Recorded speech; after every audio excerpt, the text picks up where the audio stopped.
All aboard PX flight landing mishap in FSM safe. Majority landowner clans in Porgera oppose license renewal. And new heads announced for NSO and PNG NID. This is National EMTV News with Helen Sayer. Good evening and thanks for joining us for Friday's news. Majority of landowner clans in the Porgera mine have opposed the application by Barrick Gold Limited for the renewal of its exploration license. The landowner groups expressed their frustration during the third mine warden hearing yesterday in Payam. Many say commitments in the first agreement remain outstanding, among other issues like environment damage and proposed township plan. The small mining town of Payam was the center of debate when different factions of landowner clans marched with their placards for the third mining warden hearing for Porgera mine. Their message was clear, opposing the renewal of Barrick's exploration license. The hearing was purposely for the mine warden to hear the concerns of communities in the SML and LMP area, with Barrick applying for renewal of exploration license for the next 2 years. Padlo ini toko sem kaman by nona renew this tupla license. Because people must first kiss him tintin lo papa ground. Osam the kamblo mil now am lo kiss him tintin lo ipla papa ground. Barrick's current exploration license will expire in May 12, 2019. Thus, the company wants to renew and continue its work. However, the company has been accused for environment damages, among other issues. A local leader says the Canadian developer has not honored most of its commitments, thus people have objected Barrick's plight. Now no one wants benefit in the world. Now this is the same company like Kizim exploration license. Now what I've said is by you Kizim exploration license. That's why people are objecting. Like you not can grant him. That's not mining list. Or banning exploration license, only apply long end so that none of the mine can come inside. It was chaotic at some stages, with a minority group supporting Barrick while the majority objected. For a community leader, he says his village was displaced and will not allow Barrick to continue. So me by not talk yes or no, but no, you mean me by talk no. No, they apply I to me talk no. He put him paper finish. But you know about kiss him, give him more, because almost fit him whole purpose then. For now, Barrick's application remains in the balance, with the mine activities continuing. MRA's mining warden will now submit a report to the Mining Council for recommendations to Mining Minister Johnson Tuke for a final decision. Jack Lapava Jr., National EMTV News. National Planning and Monitoring Minister Richard Maru today announced new management for the National Statistical Office and the PNG NID project. The two acting appointments include Michael Kumung to head NSO and Noel Mobiha to head the PNG NID project.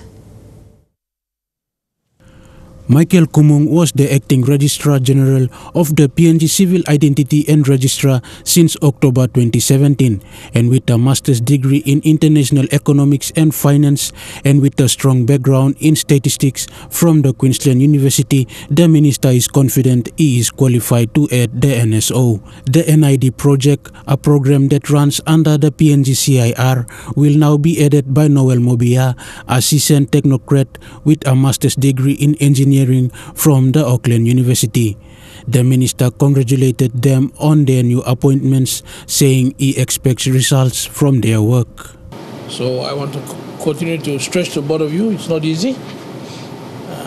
But you both have been around and I don't expect too many excuses. I want people to get on and do the job. We are still behind with our national accounts. We've got a census to deliver on your side, Michael. We want to look at a new cadre of young graduates to join NSO.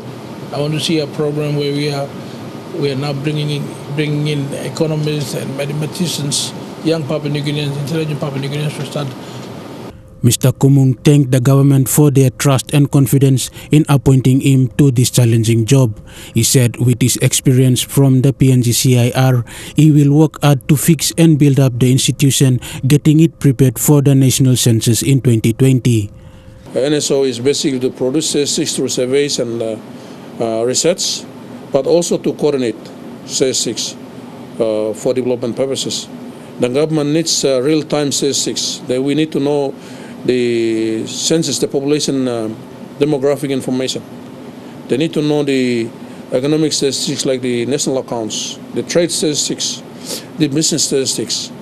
We need to know the different indicators that come out from our the different sectors. We have got the MTDP.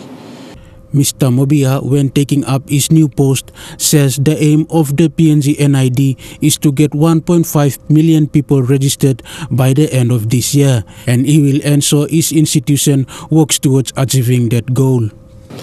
The challenge is to do 1.5 million by the end of the year. Mr. Kumung has clocked up 500,000, 1 million to go, 3 months to do it.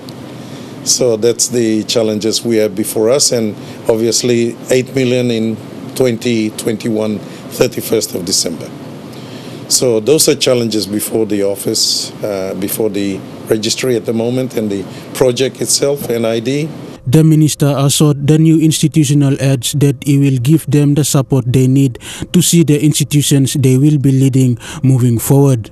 Rayon Lakingu, National MTV News. Telecom PNG today donated computers and a printer to the National Capital District Command of the Royal Papua New Guinea Constabulary. The equipment is a boost for the command and will help them with producing proper court files to ensure the conviction of criminals.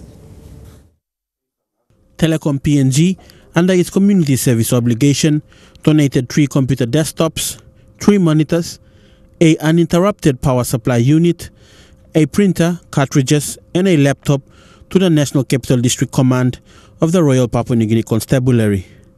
NCD Metropolitan Superintendent Pero Wendrano was present to receive the donation valued at 20,000 kina.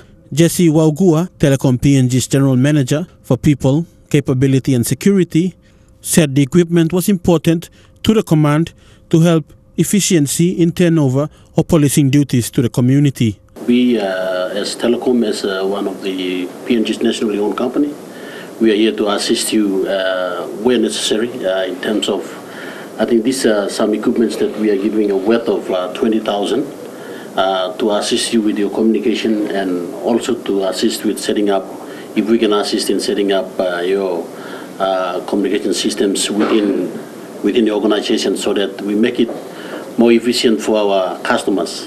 As we know, you're working very hard in this big city in helping keeping safe our city. Endrano said it was in their best interest to have police officers to file proper court files for conviction, and with the new equipment, it will help them to improve in that area. I'm lost for words because your contribution is giving us the drive to continue to do our job despite the challenges we face and limitation. For them to produce a good court file, it requires a good equipment to help them to do for conviction on the cases that they deal with, especially trying to minimize criminal activities. We need a good conviction, and it comes with a quality court file. And this equipment goes a long way to improve our members' performance. Fidelis Sukina, National MTV News. The Center for Excellence in Financial Inclusion hosted a working group workshop for stakeholders today to review the progress of the National Financial Inclusion Strategy 2016 to 2020. To date, around 1 million bank accounts have been opened nationwide as part of the strategy. Following the 2018 AFI Global Policy Forum in Russia, where member countries recommitted to the Maya Declaration, Papua New Guinea has continued efforts to bank the unbanked with the National Financial Inclusion Strategy 2016-2020. In a room full of financial inclusion stakeholders, the country's industry apex organization, CEFI, reported on the progress of the second National Financial Inclusion Strategy. According to Alison Piddick, Assistant Governor of the Central Bank, the National Financial Inclusion Policy was recently approved by Cabinet. He issued a challenge to stakeholders to use the remaining years of the second strategy to drive efforts and be more visible. What we want to look at today, and hopefully we can discuss, is to to let Papua New Guinea know and families out there, some of them maybe in the rural areas, to know that there are people who are working very hard and continually to discuss. They are not giving up to address the issues of exclusion. A lot of our folks at home, a lot of rural areas, they are excluded from participating in an economy that is growing very fast, developing very fast. And we are turning out to be an emerging economy. And so the opportunities are there. So we want to get all our families to be part of the banking system. The strategy implementation doesn't come without setbacks, however. The country's geographical terrains make service delivery quite difficult, and low technology innovation and penetration suggest that the traditional modes won't work. We really feel the leapfrogging technology is the way forward for Papua New Guinea because of two reasons. One is the population density, which is very low. And also, I think the second one is the rural terrain is very difficult to reach. So technology, and also we are really thankful for the mobile network operators, which they have reached most part of this country. The working group aims to deliver solutions to these hurdles. Leon Jarari, National EMTV News. An Air Niugini aircraft which, according to local media in Guam, landed meters short from a runway in the Federated States of Micronesia today. Before noon today, reports from Guam's Pacific Daily News said all 47 passengers on board were safe, with no one sustaining any serious injuries. The news story reported Chuuk Airport manager Jimmy M. Milo, who confirmed the incident, saying the plane attempted to land at the airport in Weno but landed in the nearby lagoon. One passenger says despite panicking, locals rescued the passengers and crew with outboard motor-powered dinghies. Yeah, as I was saying to you a minute ago, it's just surreal. I thought we landed hard until I looked over and saw a hole in the side of the plane and water was coming in. And I thought, well, this is not the way it's supposed to happen. We came in low. We came in very low. And unfortunately, the flight attendants panicked and started yelling. And I was trying to be calm and help as best I could. But, and I called my wife and she cried and asked her why, because I'm talking to her. Fortunately, my injury is just like a head injury, but there were some pretty severe ones that no deaths is what I've heard. So it happened when y'all were landing? While we were landing. He hit the end of the runway is what I'm told. That's the only scenario I can imagine. But we ended up back away from the end of the retaining wall. And this is how the story was covered in the region. Social media show people from the Air Niugini flight escaping in boats with the plane half submerged in a lagoon. The Boeing 737 was reportedly coming into land in Chuuk State. At least 35 people were on board, all escaped serious injury. Local media is reporting a team from Auckland is en route to try to salvage the plane. Meanwhile, Air Niugini has confirmed that the aircraft P2PXC was operating the PX073 service between Pohnpei and Chuuk airports in the Federated States of Micronesia when the incident occurred. In media updates throughout today, the company said it was informed that the weather was very poor, with heavy rain and reduced visibility at the time of the incident. The airline says they are arranging for the return of PNG passengers and crew and thanked everyone in Chuuk for the help they gave to the crew and passengers. You're watching National EMTV News. Stay tuned for more stories coming up after the break.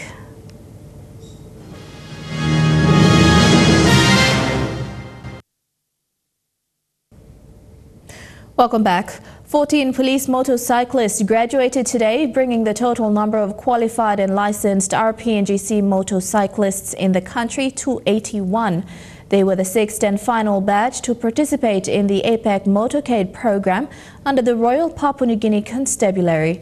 The program was delivered through a partnership with the Australian and New Zealand governments. In a small ceremony, family and relatives gathered to witness the graduation of the 14 graduates. During a 4-week course, the participants were trained not only to demonstrate safe, competent and skilled riding abilities, but to prove their physical and mental endurance. Traffic Operations Director Joseph Joe says the program not only prepares the RPNGC for APEC, but for future events. Our motorcyclists will be providing that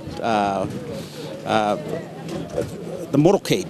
The motorcade will consist of motor vehicle and motorcycle. So in the event that there's no people at the appointment, we will use them as outriders. Because when APEC comes and go, there will always be dignity, important people that comes to Papua New Guinea that will require escort. And we will continue to use them, not only on that field, we will also use them in traffic enforcement.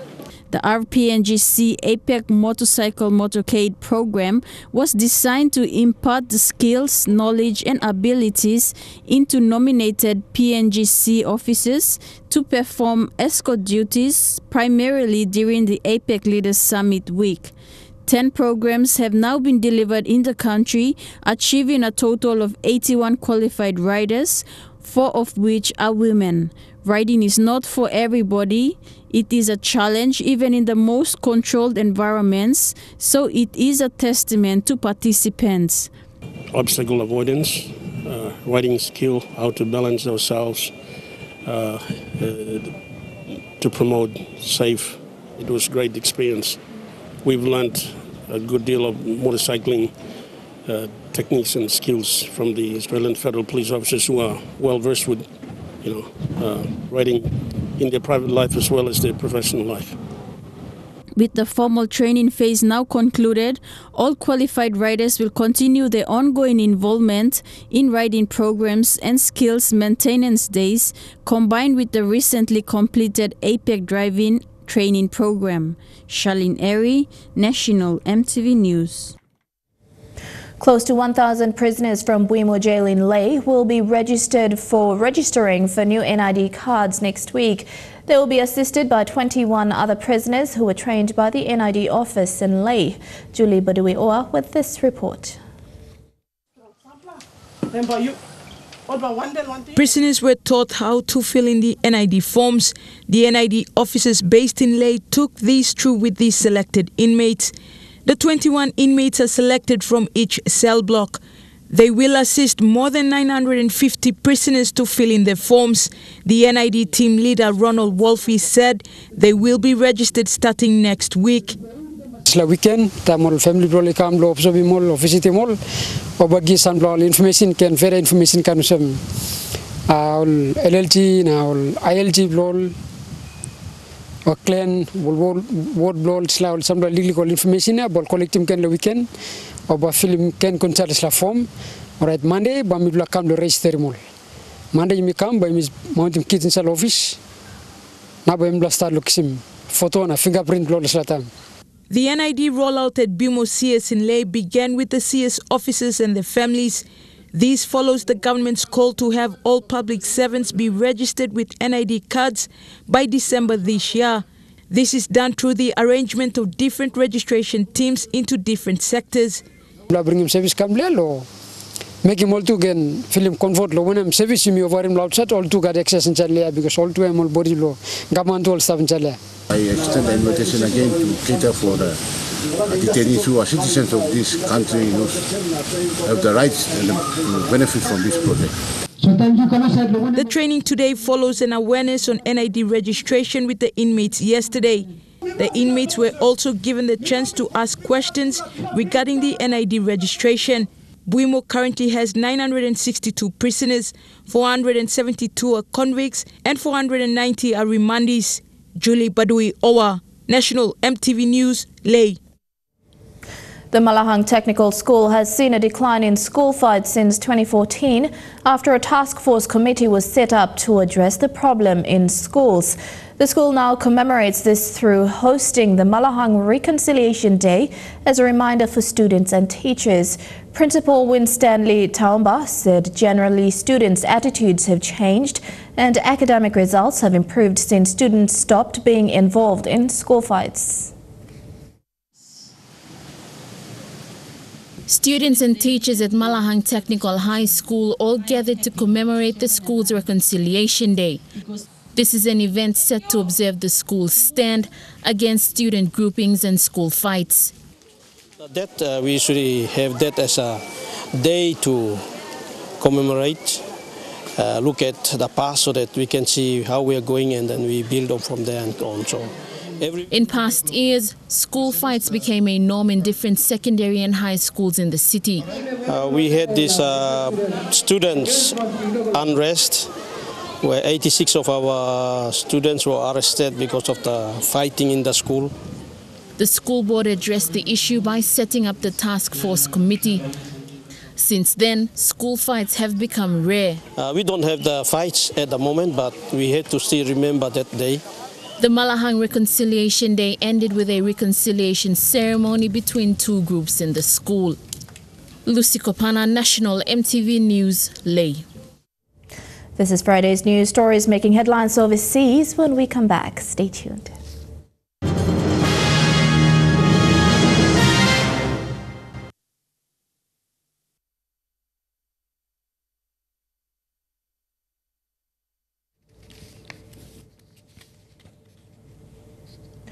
Welcome back to the news. Turning overseas now to the hearing that's brought the whole of the U.S. to a standstill. It's been a day of powerful testimony from both Donald Trump's Supreme Court pick, Brett Kavanaugh, and the woman who's accused him of sexual assault. People transfixed as an emotional Christine Blasey Ford testified in front of a Senate panel for more than 4 hours. Her voice could be heard on planes and trains and bars, offices and schools all over the country. The story dominating screens and newspapers. The hearing is being held to consider whether Brett Kavanaugh is suitable to become a U.S. Supreme Court Justice, one of just 9 people appointed for life who have the final say on American law. Near the Supreme Court in Washington, D.C., nearly 60 people were arrested as protesters clashed with police over the controversial nomination. It's been 2 weeks since Christine Blasey Ford's allegations against Supreme Court Justice nominee Brett Kavanaugh went public. The slanging match between the two camps has been both brutal and personal. Now in a packed Senate committee room, the 51-year-old psychology professor was first to testify. I am here today not because I want to be. I am terrified. I am here because I believe it is my civic duty. She then revealed the distressing events at a party 30 years ago as a 15-year-old. Pushed into a bedroom, the door locked behind her. I was pushed onto the bed and Brett got on top of me. He began running his hands over my body and grinding into me. I believed he was going to rape me. I tried to yell for help. When I did, Brett put his hand over my mouth to stop me from yelling. This is what terrified me the most, and it's had the most lasting impact on my life. She then spoke of the toll this has taken since going public. My family and I have been the target of constant harassment and death threats, and I have been called the most vile and hateful names imaginable. Critics have argued she was mistaken over just who attacked her, a question asked again and again. With what degree of certainty do you believe Brett Kavanaugh assaulted you? 100%. Next, it was the judge who would be judged. An indignant Brett Kavanaugh came out swinging. My family and my name have been totally and permanently destroyed. I'm here today to tell the truth. I've never sexually assaulted anyone. Not in high school, not in college, not ever. The man fighting to save his judicial career blasted the Democrats, saying they're intent on taking him down. This whole 2-week effort has been a calculated and orchestrated political hit. fueled with apparent pent-up anger about President Trump and the 2016 election. Kavanaugh vowing he won't quit. President Trump returned to Washington today, reportedly glued to the coverage and sticking by his man, but remaining unusually tight-lipped. The president's rejecting calls for further investigation into Kavanaugh's past. Two other women have also made sexual misconduct allegations. Mr. Trump determined more than ever to have his controversial lawman installed into the country's highest court. Kavanaugh's future will be decided this weekend. Killer whales in British waters could no longer exist within a century. Scientists say a banned chemical, one that's used as a flame retardant, has built up in the mammals' bodies, preventing them from reproducing. A warning, this report has some distressing images. The ultimate marine predator is falling prey to an invisible threat: manufactured chemicals lingering in the ocean. Polychlorinated biphenyls, or PCBs, that were once used to heat-proof everything from electrical components to paint and glue, are leaching into the marine environment and are found at toxic levels in the bodies of killer whales. The very highest levels in the killer whales are actually levels that we think would completely suppress reproduction. The effects of these chemicals have been at the heart of years of investigation by scientists, including this team from London's Institute of Zoology, who've carried out detailed post-mortems on the bodies of marine mammals. The PCBs alone, no other threat, just the PCBs alone, is enough to cause the extinction of more than half of the world's killer whale populations, which is really devastating, really. This is a killer whale apocalypse. Polychlorinated biphenyls are extremely stable, heat-resistant chemicals. They were used in a huge range of products, including paints and sealants, until research revealed them to be toxic. They were widely banned in the 1980s. Their legacy, though, has proven just as toxic. The UN estimates that 14 million tonnes of PCBs have yet to be disposed of safely, and they may still be leaking from landfill sites today. It's killer whales' position at the very top of the marine food chain that leaves them particularly exposed to these chemicals. The killer whales eat everything in the sea, from penguins to seals to even other species of whale. And because PCBs are everywhere in the environment, they're in every marine animal. So each contaminated meal is another dose of these chemicals. But while this study forecasts a bleak future for many killer whale populations, scientists hope it will also provide a catalyst to clean up this chemical legacy. Planes are all well and good, but flying and driving combined, that's of course has always been the futuristic travel dream. Now a Chinese manufacturer says it's ready to sell the world's first flying car. And of course you would need a pilot's license. The price isn't available, but the transition, it's called, will take to the air next year. For years, we've dreamt of the moment the rubber leaves the road.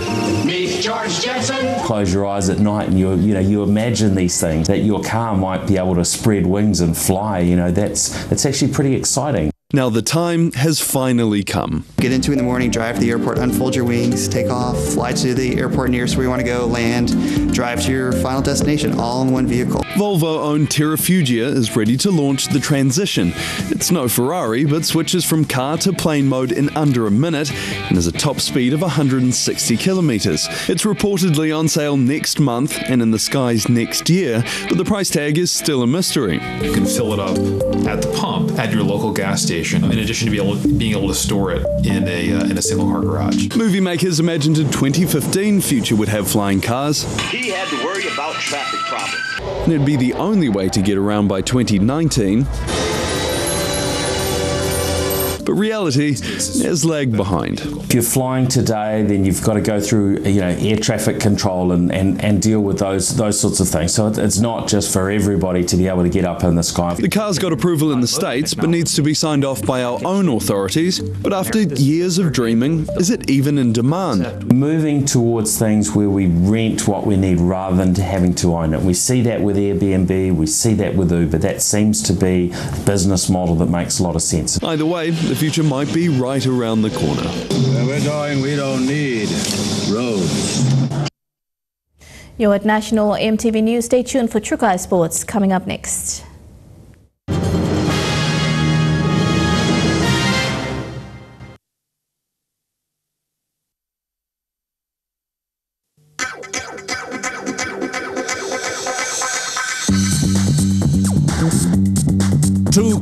Sports.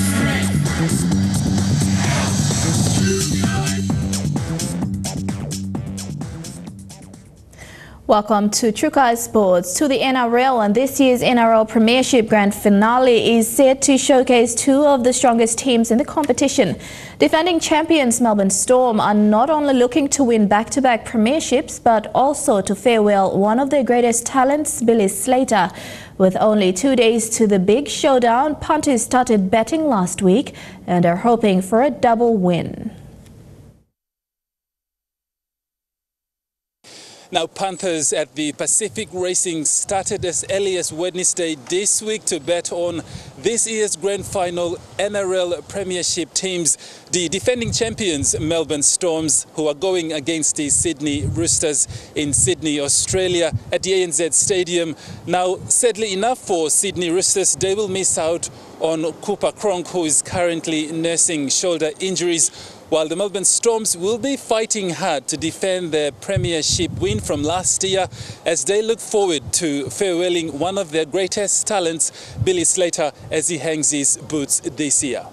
3 times premiership winner 1999, 2012 and defending the North Queensland Cowboys with a 36-4 points win in 2017, the Melbourne Storms will be looking to make it a double. A diehard fan of the Melbourne Storm and manager for Pacific Racing, Neil Sai, says the Storms are lucky to have secured Billy Slater despite the unfortunate terrible turn of events this year. Melbourne Storm, they are the defending champion from last year, and they were consistent throughout the season. And both Sydney Roosters and Melbourne Storm, they finished first and second. And like you know, Billy Slater is very lucky to be in the final, as he has missed his suspension to miss one match. And as far as responsible gambling is concerned, Neil says bets come in different options for the punters. Punters, they can bet head-to-head, they can bet first scoring play, half-time, full-time double, and winning margin and half-time margin. So the punters out there, as you play look stop on Sunday, and by game start. So now when bet people open finish, now plenty of o'clock start the bet last day to come, now today, go tomorrow. And yeah, more of them are coming in. And plenty of them are all go Roosters, as me observing. But some play more Storms favorite they had, or still go Storms set to maintain their as the last year premiership level. For the Melbourne Storms, it is a must-win as one of NRL's greats, Billy Slater, is hoped to be farewelled on a high note as he prepares to hang up his boots. As last year's premiers, the Storms will be going down hard against the Sydney Roosters for their 4th premiership and back-to-back wins as the defending champions of 2017. Now, the NRL Premiership Grand Final between the Sydney Roosters and the Melbourne Storms will take place in Sydney at the ANZ Stadium, kicking off at PNG time 7:30 p.m. Godwin Aki, National EMTV Sports. National women's rugby coach John Larry says the aim for this year is to qualify to be part of next year's leg of the HSBC Hong Kong Sevens tournament. Larry says he has decided to keep most of the players from this year's Rugby World Cup. Meanwhile, preparations for the team have been going well, with the aim of finishing on top at this year's championships in Fiji. In training for the last 3 months since the 2018 Rugby World Cup in San Francisco and having recently announced its final squad for the 2018 Oceania Rugby Sevens qualifiers in Suva, Fiji this November, National Women's coach John Larry says the aim for this year's event is to qualify for the HSBC Sevens tournament for Hong Kong. The girls are the same old girls in the World Cup. We'll be looking at 1 or 2 ladies coming on board. Will be some of the new girls. I think some girls are still carrying injuries from the World Cup, but we'll just have to see and manage it and see if they're 100% fit, and then they will go to Fiji. As part of the team's preparation, the team will attend several national and international events in Australia before the team touch down in Fiji in November. Larry says Hong Kong has been a target for quite some time for the Palais, and their determination to play extra hard to be in the 7th circuit is still their number one priority.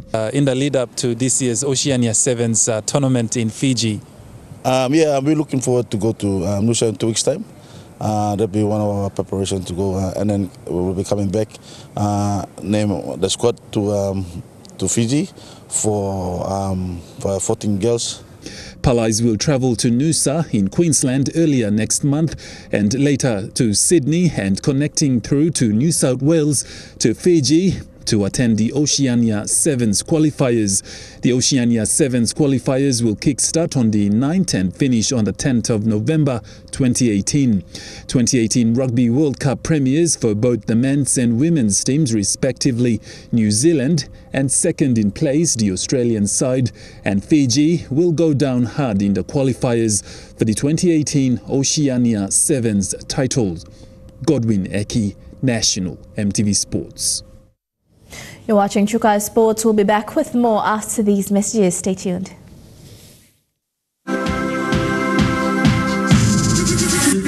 Trukai Sports.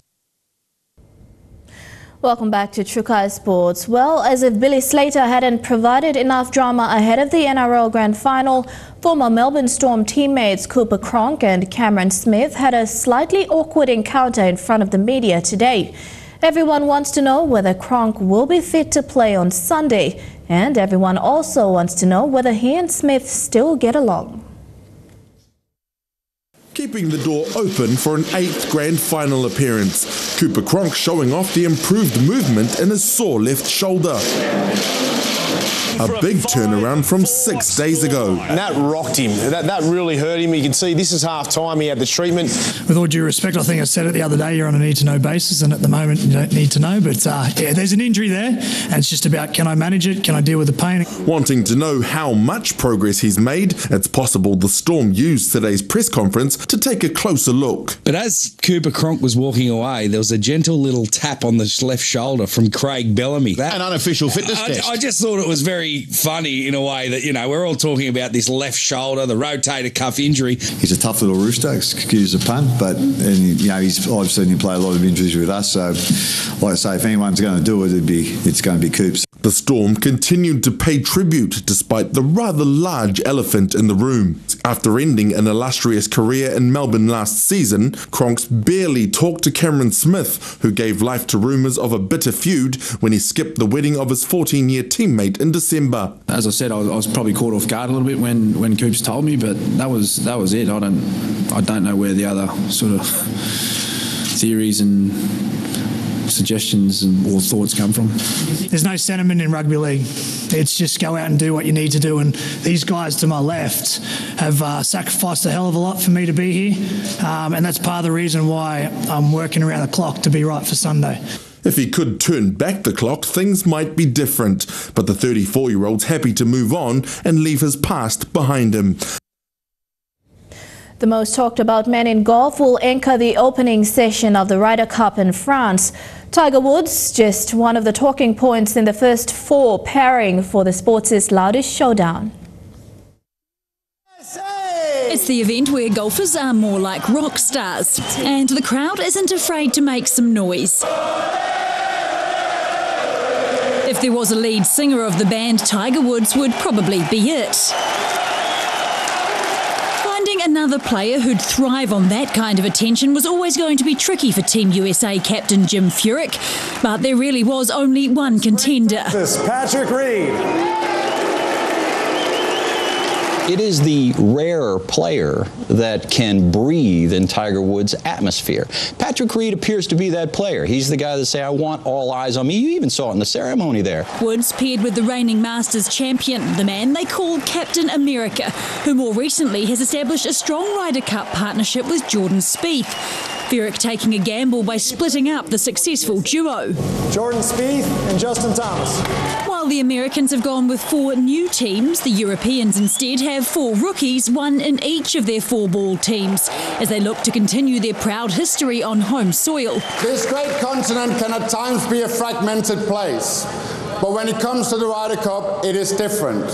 When it comes to the Ryder Cup, Europe stands as one. The crowd for the opening day is expected to be standing room only at Le Golf National, 6,000 in the grandstand and thousands more lining the fairways. If the opening ceremony is anything to go by, we're in for quite a show. And then Shukai Sports weather details for Saturday coming up next. Shukai Sports.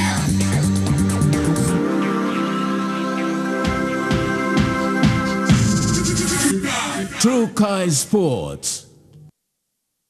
The weather details were proudly brought to you by Dulux, celebrating 50 years in PNG and the only paint made in PNG.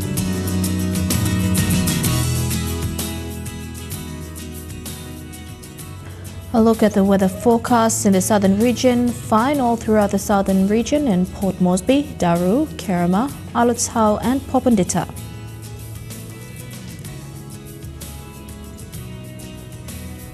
In the Momase region, mostly fine in Lae and Medang, fine in Wewak and Vanimo, some showers in Wau.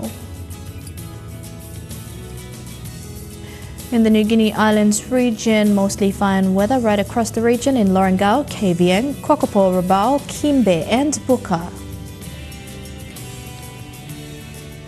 And in the Highlands region, showers with morning fog right across the region in Mount Hagen, Goroka, Kundiawa, Mendi and Tuabeg.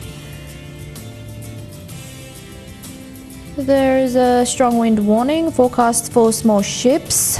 There is renewal strong wind warning for all coastal waters. Strong southeast winds of 25 to 34 knots are expected to continue for the next 24 hours, causing rough seas. All small craft and boats are advised to take necessary precautions before and after going out to sea. Forecast for small ships for the next 24 hours. Waters of southern PNG Indonesian border through Torres Strait and Daru to Kiwai Island to Kerema, Yule Island to Hood Point, Samari Island with waters of Samari Island to Cape Vogel to Finschhafen, including waters of Manus and its western group of islands to New Island, seas of 1.5 to 2.5 meters. Waters of eastern and western Milne Bay Islands with waters of Finschhafen through Vitiaz and Dampier Straits to CRC Islands to Long Island, and with waters of New Britain to Bougainville, seas of 2.5 to 3 meters. Waters of Samari Island to Cape Vogel to Finschhafen, including waters of Manus and its western group of islands to New Island, seas of 1.5 to 2.5 meters. And waters of Long Island to Megidang to Bogia and Wewak to Aitape, Vanimo and northern PNG Indonesian border, seas of 0.5 to 1.3 meters.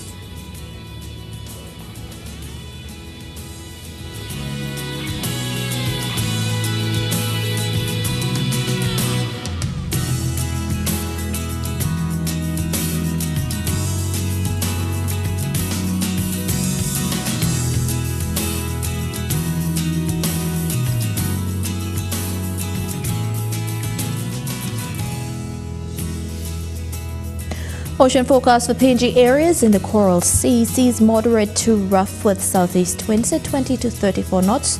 In the Solomon Sea, seas rough with southeast to southwest winds at 25 to 34 knots.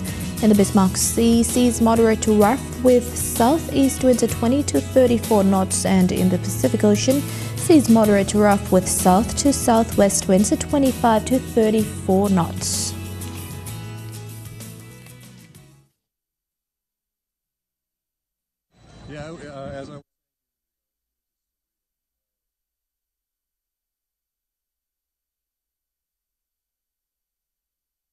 The weather details were proudly brought to you by Dulux, celebrating 50 years in PNG and the only paint made in PNG. And that's been the news, sport and weather for Friday 28th of September 2018. On behalf of the entire EMTV news team right around the country, pleasant viewing and safe weekend. Good night.